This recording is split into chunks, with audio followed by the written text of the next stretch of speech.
भीलवाड़ा जिले में अवैध बजरी खनन के खिलाफ पुलिस ने बड़ी और सुनियोजित कार्रवाई करते हुए माफियाओं पर करारा प्रहार किया है। काछोला थाना क्षेत्र के चोरलिया गांव स्थित बनास नदी इलाके में पुलिस ने ड्रोन से निगरानी कर अचानक दबिश दी, जिससे अवैध खनन में जुटे लोगों में अफरातफरी मच गई। ये कार्रवाई आईपीएस प्रशिक्षु माधव उपाध्याय के नेतृत्व में डीएसटी टीम प्रभारी बंटी डायर और पुलिस टीम ने की। पहले ड्रोन कैमरे से नदी क्षेत्र में गतिविधियों की पुष्टि की गई। इसके बाद पुलिस दल मौके पर पहुंचा और घेराबंदी कर कार्रवाई को अंजाम दिया। कार्रवाई के दौरान 7 ट्रैक्टर और एक जेसीबी मशीन जब्त की गई, जो अवैध रूप से बजरी निकालने में इस्तेमाल हो रही थी। कई चालक और मजदूर मौके से फरार हो गए, जिनकी तलाश जारी है। पुलिस ने संबंधित धाराओं में प्रकरण दर्ज कर कानूनी कार्रवाई शुरू कर दी है। पुलिस अधिकारियों ने कहा कि जिले में बजरी माफिया, ड्रग्स और एमडी जैसे अवैध कारोबार करने वालों के खिलाफ अभियान लगातार जारी रहेगा। कानून व्यवस्था बिगाड़ने वालों को किसी भी सूरत में बख्शा नहीं जाएगा। भीलवाड़ा जिले की मांडलगढ़ थाना पुलिस ने पुत्र पुत्री की हत्या के मामले में आरोपी मां को गिरफ्तार किया है। पुलिस के अनुसार आरोपी संजू देवी ने घटना के बाद खुद भी जहर खा लिया था। उपचार के बाद उसे हिरासत में लेकर गिरफ्तार किया गया। मांडलगढ़ थाना प्रभारी घनश्याम मीणा ने बताया कि 11 जनवरी को गांव मानपुरा में राजू तेली के मकान में संजू देवी ने अपने पुत्र भैरू तेली, उम्र 6 वर्ष, और पुत्री नेहा तेली, उम्र 10 वर्ष, की लोहे के सरिये से गले पर बार बार वार कर हत्या कर दी। सूचना पर पुलिस मौके पर पहुंची और घटना में प्रयुक्त लोहे का सरिया सहित अन्य साक्ष्य जब्त किए। इस संबंध में प्रार्थी प्रभुलाल तेली की रिपोर्ट पर आरोपी संजू देवी के खिलाफ मामला दर्ज किया गया। पुलिस ने जांच के बाद संजू देवी तेली को गिरफ्तार कर लिया है। मामले में आगे की कार्रवाई जारी है। गर्दन पे से रस्सी से दबा के और बाद में उसके ऊपर लोहे के सरिये से गर्दन पे वार करके खत्म कर दिया। उसी टाइम आरोपिया संजू तेली भी अपने आप को इंजर्ड कर ली, घायल कर ली, मरने की कोशिश की। इसको दिनांक 16/1/2026 को बाद पूछताछ गिरफ्तार किया गया। पूछताछ से सामने आया कि आरोपिया संजू देवी वाइफ ऑफ राजकुमार पिछले 8-9 महीने से मुंह में छालों से परेशान थी। इसी बात को लेकर वो यूट्यूब और इंस्टाग्राम पे इस चीज के संबंध में जानकारी करती तो समझती थी लंबे टाइम तक इसके मुंह में छाले होंगे तो उसके कैंसर हो सकता है।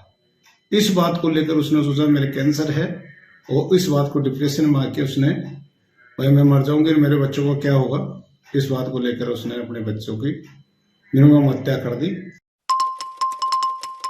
राजस्थान कर्मचारी चयन बोर्ड की ओर से तृतीय श्रेणी अध्यापक भर्ती परीक्षा शुक्रवार से शुरू हो गई है, जो 20 जनवरी तक चलेगी। पहले दिन परीक्षा एक ही पारी में आयोजित की जा रही है। भीलवाड़ा जिले में बनाए गए 31 परीक्षा केंद्रों पर 9,240 अभ्यर्थी परीक्षा में शामिल हो रहे हैं। परीक्षा सुबह 10 बजे शुरू होकर दोपहर 12 बजे तक चली। परीक्षा से पहले सुबह से ही केंद्रों के बाहर स्टूडेंट्स की लंबी कतारें नजर आईं। अभ्यर्थी तय समय से करीब 2 घंटे पहले केंद्रों पर पहुंचने लगे थे। बोर्ड की गाइडलाइन के अनुसार परीक्षा शुरू होने से 1 घंटे पहले सभी केंद्रों के गेट बंद कर दिए गए। इसके बाद किसी को भी प्रवेश नहीं मिला। सुरक्षा व्यवस्था सख्त रही। अभ्यर्थियों की बायोमेट्रिक जांच के बाद ही प्रवेश दिया गया। इस दौरान कुछ बच्चियों की कानों की बालियां कैंची से काटकर एंट्री दी गई। ड्रेस कोड का पालन भी कराया गया। सर्दी को देखते हुए कोट स्वेटर पहनने की छूट रही, लेकिन उतारकर चेकिंग की गई। भीलवाड़ा में चित्तौड़गढ़, राजसमंद और ब्यावर जिले से बड़ी संख्या में स्टूडेंट्स परीक्षा देने पहुंचे हैं।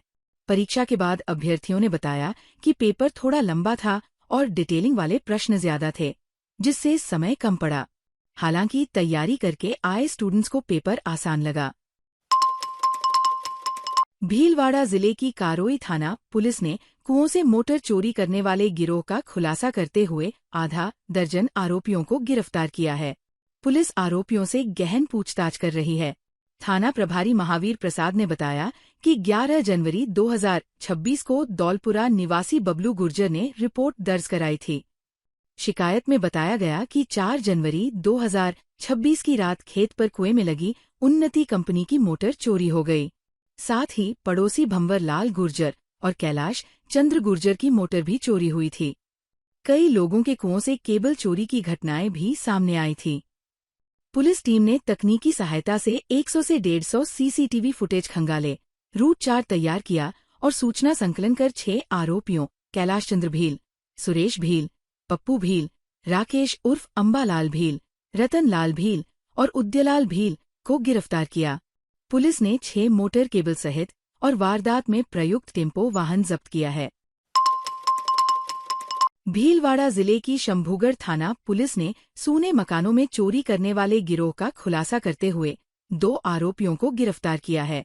पुलिस ने आरोपियों के कब्जे से चोरी में प्रयुक्त एक बाइक भी बरामद की है। पुलिस आरोपियों से गहन पूछताछ कर रही है, जिससे अन्य वारदातों का भी खुलासा होने की संभावना जताई जा रही है। थाना प्रभारी ओम प्रकाश कासनिया ने बताया कि 1 जनवरी 2026 को गोपाल लाल जाट निवासी जालमपुरा ने थाने में रिपोर्ट दर्ज कराई थी। रिपोर्ट में बताया गया कि 31 दिसंबर 2025 को दिन में करीब 11 बजे से 1 बजे के बीच अज्ञात चोर घर का ताला तोड़कर अंदर घुसे और अलमारी का लॉक तोड़कर सोने चांदी के आभूषण तथा 50,000 रुपए नकद चोरी कर ले गए। घटना के समय गोपाल लाल खेत पर थे और उनकी पत्नी माया देवी नोहरे में काम कर रही थी। बाद में घर लौटने पर ताला टूटा मिला। पुलिस टीम ने घटनास्थल के आसपास लगे सीसीटीवी कैमरों की जांच की, बीटीएस विश्लेषण किया और संदिग्धों से पूछताछ की। जांच के आधार पर अभिषेक शर्मा और कैलाश शर्मा निवासी जालिया द्वितीय थाना बिजनगढ़ को हिरासत में लिया गया। पूछताछ में दोनों ने चोरी करना स्वीकार किया, जिसके बाद उन्हें गिरफ्तार कर लिया गया। भीलवाड़ा जिला कलेक्टर जसमीत सिंह संधू ने कलेक्ट्रेट सभागार में साप्ताहिक समीक्षा बैठक आयोजित की। बैठक में उन्होंने संपर्क पोर्टल पर दर्ज प्रकरणों की प्रगति की विस्तार से समीक्षा की। कलेक्टर ने अधिक पेंडेंसी वाले विभागों पीएचईडी, पंचायत राज, नगर विकास न्यास, यूआईटी और नगर निगम को सख्त निर्देश दिए कि संपर्क पोर्टल के मामलों की प्रतिदिन प्रभावी मॉनिटरिंग की जाए और कम से कम समय में निस्तारण सुनिश्चित किया जाए, ताकि आमजन को त्वरित राहत मिल सके। कलेक्टर ने जिले के पंच गौरव उत्पादों को लेकर राज्य सरकार को भेजे गए प्रस्तावों की भी समीक्षा की। इसके साथ ही उन्होंने स्वच्छ भारत मिशन, शहरी एवं ग्रामीण, प्रधानमंत्री कृषि सिंचाई योजना, जल जीवन मिशन सहित विभिन्न फ्लैगशिप योजनाओं की प्रगति की समीक्षा कर लक्ष्य के अनुरूप बेहतर प्रगति सुनिश्चित करने के निर्देश दिए। बैठक में अतिरिक्त जिला कलेक्टर सिटी प्रतिभा देवटिया, जिला परिषद के मुख्य कार्यकारी अधिकारी चंद्रभान सिन्हा भाटी, डीएफओ मारिया शाइन, नगर विकास न्यास ओएसडी चिमनलाल मीना सहित सभी विभागों के जिला स्तरीय अधिकारी उपस्थित रहे। भीलवाड़ा जिले की मांडलगढ़ थाना पुलिस ने मोटरसाइकिल चोरी के एक बड़े मामले का खुलासा किया है। पुलिस ने कार्रवाई करते हुए 2 आरोपियों को गिरफ्तार कर 1 दर्जन मोटरसाइकिलें बरामद की है। थाना प्रभारी घनश्याम मीना ने बताया कि 14 जनवरी 2026 को सिकंदर पिता अब्दुल गनी जाति लुहार निवासी बिगोद ने थाने में रिपोर्ट दर्ज कराई थी। सिकंदर मांडलगढ़ कोर्ट में आवश्यक कार्य से गया था और उसकी मोटरसाइकिल कोर्ट परिसर के बाहर खड़ी थी। लौटने पर मोटरसाइकिल गायब मिली। मामला दर्ज कर पुलिस टीम गठित की गई। घटनास्थल के आसपास लगे सीसीटीवी कैमरे खंगाले गए और तकनीकी व मनोवैज्ञानिक सहायता से जांच की गई। पुलिस ने पारसोली निवासी आरोपी राजकुमार मेवाड़ा और सद्दाम हुसैन को गिरफ्तार कर चोरी की मोटरसाइकिल बरामद की। पूछताछ में दोनों ने 11 अन्य मोटरसाइकिल चोरी करना कबूल किया, जिनमें से 11 मोटरसाइकिलें भी बरामद कर ली गई है। पुलिस आरोपियों से गहन पूछताछ कर रही है। सिरोही में राजस्थान के राज्य पशु ऊंट की संख्या तेजी से घटकर मात्र 20% रह जाने पर गंभीर चिंता जताई गई है। पीपुल फॉर एनिमल के प्रदेश प्रभारी बाबूलाल जाजू ने सरकार से ऊंट संरक्षण के लिए ठोस और प्रभावी कदम उठाने की मांग की है। उन्होंने कहा कि समय रहते संरक्षण नहीं मिला तो आने वाले समय में ऊंट केवल पुस्तकों और तस्वीरों में ही रह जाएगा। पीपुल फॉर एनिमल सिरोही और महावीर ऊंट विहार संस्थान की टीम भीलवाड़ा से सिरोही पहुंची और निराश्रित बीमार पशुगृह तथा ऊंट संरक्षण केंद्र का अवलोकन किया। जाजू ने बताया कि संस्थाएं निराश्रित और बीमार ऊंटों के उपचार व संरक्षण में सराहनीय कार्य कर रही हैं। वर्तमान में 271 ऊंटों की सेवा देखभाल, चारा पानी और चिकित्सा व्यवस्था की जा रही है। सिरोही जिले में पीपल फॉर एनिमल महावीर ऊंट विहार संस्थान के संयुक्त तत्वाधान में यहाँ राज्य पशु ऊंट जो निराश्रित है, जिसे लोग छोड़ देते हैं या बांग्लादेश साइड में कटने के लिए जा रहे हैं, उन ऊंटों की सेवा सुरक्षा में दोनों संस्थाएं अद्भुत काम कर रही है। 271 ऊंट इनके पास अभी है, जिनकी सेवा खिलाने पिलाने सहित सारा खर्चा ये दोनों संस्थाएं मिलकर के कर रही है। इस कार्य को आज हमने बहुत नजदीकी से देखा। बीमार ऊंटों का इलाज कराना और इन्हें बचाना, ये जो कार्य कर रही है संस्था, ये अभिनंदनीय है, स्वागत योग्य है। ये राज्य पशु है। सरकार को चाहिए, मैं मुख्यमंत्री और पशुपालन मंत्री राजस्थान सरकार से मांग करता हूं कि इन दोनों संस्थाओं को बढ़ चढ़ करके और इनको सहयोग करे। और राज्य पशु घोषित तो कर दिया सरकार ने, लेकिन इनकी मदद करे, आर्थिक सहयोग दे। और ऊंट प्रजाति जिसकी संख्या किसी जमाने में अभी जो है 15 साल पहले 12 लाख थी, वो घट करके अब 2.5 लाख हो गई है। भीलवाड़ा के उपनगरपुर में मनरेगा बचाओ आंदोलन के तहत एक दिवसीय अनशन आयोजित किया गया। सेवादल जिला कार्यकर्ता योगेश सोनी ने बताया कि अनशन 17 जनवरी 2025 को दोपहर 12 बजे से 4 बजे तक बजरंगपुरा चौराहा पर हुआ। आयोजन प्रदेश कांग्रेस कमेटी के निर्देश और जिला कांग्रेस कमेटी के निर्देशन में बजरंग मंडल प्रभारी मनोज पालीवाल, सह प्रभारी योगेश सोनी तथा वरिष्ठ नेता रोशन लाल महात्मा के नेतृत्व में संपन्न हुआ। मुख्य अतिथि जिलाध्यक्ष शिवराम खटीक, विधायक प्रत्याशी नरेंद्र रागर, नेता प्रतिपक्ष धर्मेंद्र पारीक और नरेगा आंदोलन प्रभारी मनोज पालीवाल रहे। विशिष्ट अतिथि कुणाल ओझा, वसीम शेख, शिव कुमार घावरी, आनंद तिवारी मौजूद रहे। अनशन मनरेगा कानून में प्रस्तावित बदलावों के विरोध में किया गया।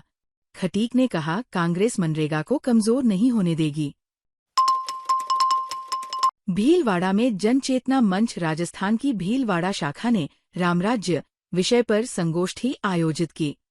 मुख्य वक्ता सुप्रीम कोर्ट के वरिष्ठ अधिवक्ता अश्विनी उपाध्याय ने कहा कि आज भी अंग्रेजों के बनाए कई कानून लागू हैं, जिससे सनातन संस्कृति के सामने चुनौतियां बढ़ रही हैं। उन्होंने एक देश एक विधान के लिए जनप्रतिनिधियों पर दबाव बनाने की अपील की। उपाध्याय ने अवैध घुसपैठ रोकने, धर्मांतरण पर नियंत्रण, मंदिरों को सरकारी नियंत्रण से मुक्त करने और समान अधिकार कर्तव्य लागू करने की बात कही। उन्होंने अल्पसंख्यक सुविधाओं पर भी सवाल उठाए। संगोष्ठी में विधायक अशोक कोठारी मंच से उतरकर श्रोताओं में बैठ गए, जिस पर तालियां गूंजी। मंच पर हसाराम जी महाराज, डॉक्टर I.M. सेठिया, लक्ष्मी नारायण डाड, मदन खटोड़, बनवारीलाल व्यास और लोकेश व्यास उपस्थित रहे। संचालन सीताराम सोनी ने किया। आभार उच्छब सोनी ने जताया। और हम पार्षद, प्रधान, सांसद, विधायक की 5 साल की कुर्सी के लिए सनातन धर्म से गद्दारी करते हैं, धोखा करते हैं। ऐसे गद्दारों को एक्सपोज करने की जरूरत मांग रहा है। एक देश एक विधान मांग रहा है। एक देश एक विधान मांग रहा है। ताज़ा खबरों के लिए बने रहिए लोकजीवन के साथ। लोकजीवन के YouTube चैनल को सब्सक्राइब करें, लाइक करें और बेल आइकन को प्रेस करें, जिससे कि हर वीडियो का नोटिफिकेशन आप तक पहुंच सके। धन्यवाद।